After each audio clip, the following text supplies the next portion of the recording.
John Deaton, who is an outside attorney looking at the Ripple versus the SEC case, has also sought to intervene on behalf of 20,000 XRP holders. Well, his law firm, Crypto US, has been following along with this case very, very intently. Well, he has put together a resource that I'm going to tell you about, that if you haven't seen every single video that I put out, or many other XRP YouTubers, you're going to want to pay attention to. So in this video, I'm going to tell you about exactly what John Deaton put together. And this includes all the players involved, the massive and many conflict of interest, as well as some other important pieces of information. Also, Senator Pat Toomey, who is a senator from my state of Pennsylvania, is going after Gary Gensler.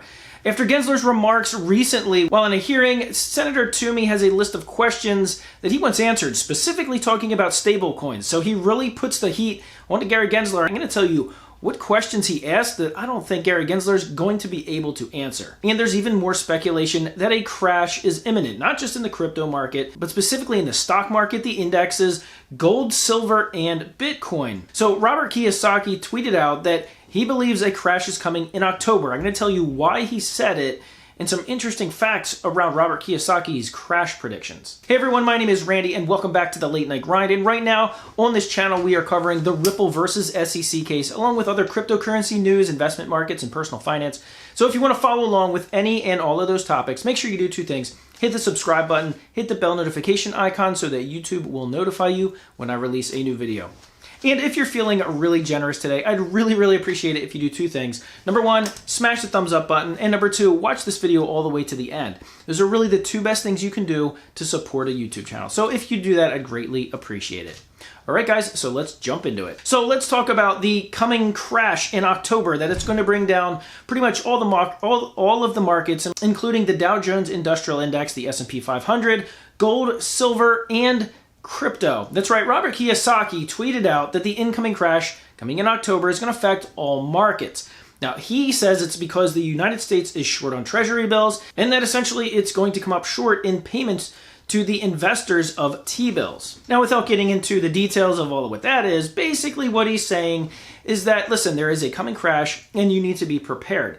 Not that you need to necessarily sell what you have now, but what he's trying to say is, listen, when that crash happens, then is the best time to buy. At the bottom, after a bubble has burst. Now here's an interesting thing. October is really generally not kind to a lot of indexes globally, and it's been no stranger to some flash crashes in the crypto market specifically. So whether or not you actually believe it, or maybe you consider that there might be a 20% pullback incoming, is that really considered a crash? Now, in the crypto space, that wouldn't. That's just another Tuesday. But in the rest of the fiat world, that's considered a major crash. And a lot of people have been pointing to this crash too, saying that there's a bubble because of the parabolic nature of what some of the indexes have been doing, most likely because of the inflation that was caused by all the printing of money worldwide. But then a lot of people say, well, Robert Kiyosaki, you've been claiming crashes coming since 2011. And most of the time you're wrong, and occasionally you get one right, because he would tweet out maybe a couple of weeks before a crash actually happens, but the rest of the time he's completely wrong and the markets just keep on trending with what they're doing. So a lot of people on Twitter seem to just kind of roll their eyes and say, listen, that's just a lot of speculation, just like everybody else is speculating. But a lot of people are saying that the crypto market's also not going to be susceptible to what the rest of the market is. Hold on, it could be. Because if you watched what happened a couple of weeks ago, the crypto market reacted the exact same way as the S&P 500 and the Dow, to the news that Evergrande, which is a huge real estate company in China, couldn't pay back their debts. But what he's saying is be ready, have your cash ready. When that crash happens, whenever it happens, be ready to buy. So when there's blood in the water, be the shark. Basically what he's saying is that make sure you have money ready to pick up other people's hopes and dreams on the cheap. Senator Pat Toomey from Pennsylvania has recently sent a list of questions to SEC head Gary Gensler because of what Gary Gensler was saying while in front of the Senate Banking Committee recently. Now, from what it looks like, Pat Toomey is typically, it seems to be his stance is very pro-crypto. So he's actually been taking Gary Gensler to task, asking him a bunch of stuff specifically around stablecoins. Now here's a list of questions that he just sent him, and I would love to hear Gary Gensler attempt to answer these. I don't think he will. So Gary Gensler referred to stablecoins as a potential to be an investment contract, which means stablecoins could be a security. Doesn't really make sense if you know your stuff in the crypto world. So here's what Senator Pat Toomey asked him. It is your contention that such a stablecoin constitutes an investment contract and is therefore a security? If so, could you please explain why you believe such a stablecoin would meet the expectation of profit prong of the Howey test, which is the Howey test is that broad set of questions that the SEC typically uses to try to figure out if something may or may not be a security. If your response is such that a stablecoin may be a security under one of the other types of securities listed in the definition of a security in Section 2-1 of the Securities Act, please specify which type and explain your analysis. He also says, let's say there is a proposed stablecoin called proposed coin. That's linked to the dollar, and the holder of proposed coin does not expect any profit in return for holding proposed coin.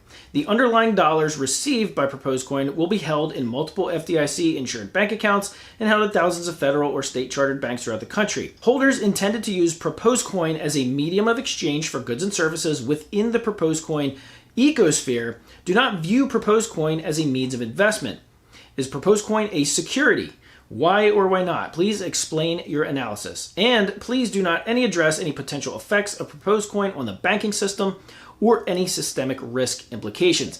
So basically, he wants a full disclosure from Gary Gensler as to how a stablecoin could possibly be an investment contract. Why would a return of profit be expected of a stablecoin? And Pat Toomey is just one of the senators that now seem to be jumping on and want to put pressure not just on the SEC, but on the rest of Congress and the financial agencies to put up a framework that the rest of the crypto market can actually get around and understand. And anybody investing in the crypto market for that matter. Because the longer they go without this, the longer they are putting the United States at risk of losing some of the technological innovation here in the US, and rather people are just going to be doing it in other countries, or even worse, moving from the US to other countries in order to establish it. And finally, with coverage of this Ripple versus the SEC case, and including a lot of the stuff that I've been reporting on, has been seen by many people, reported on by many XRP YouTubers and many crypto YouTubers, but John Deaton, who is an outside attorney, has basically put a lot of the information that's been dug up by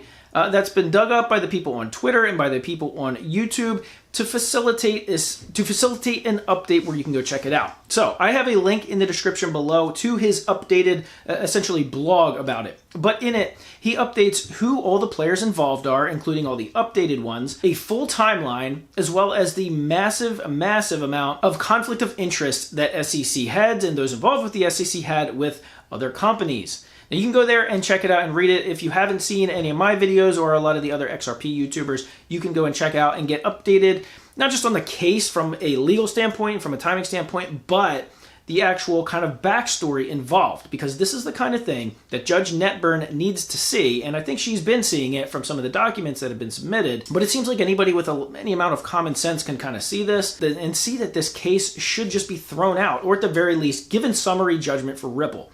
Now, I don't know when Ripple is actually waiting to submit the request for a summary judgment, but it should happen soon. As Brad Garlinghouse, the CEO of Ripple, has recently stated in an interview, he really has no intention of settling. They think they have a very strong case and can win it outright. The only way that they would settle is if Ripple comes away with this and XRP is clearly defined by the SEC for what it is, which is a non-security, and is cleared for the go-forward basis. So be sure to check out that link in the description. I'll also link it from my Twitter account as well, so if you follow me there, you can go and check that out. But if you believe Robert Kiyosaki and some of the others, you might want to have some cash ready for potentially next month to see a bloodbath before a massive upswing in the crypto market.